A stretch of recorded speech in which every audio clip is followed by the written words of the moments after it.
Somo la waraka wa kwanza wa Mtume Petro kwa watu wote.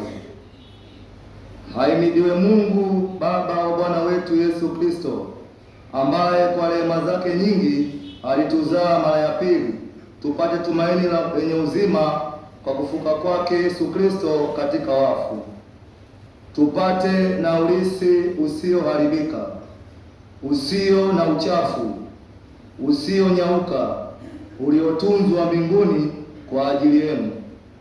Nanyi mnalindwa na nguvu za Mungu kwa njia ya imani, hata mpate wokovu ulio tayari kufunuliwa wakati wa mwisho.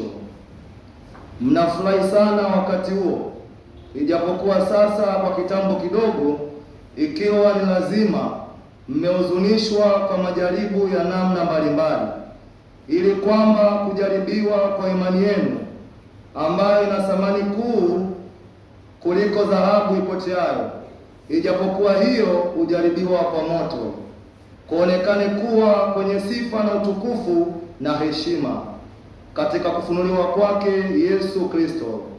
Naye mwampenda ijapokuwa hamkumuona, ambaye ijapokuwa hamuoni sasa, mnamwamini na kufurahi sana kwa furaha isiyoneneka yenye utukufu katika kupokea mwisho wa imani yenu, yaani wokovu wa roho zenu. Neno la Bwana.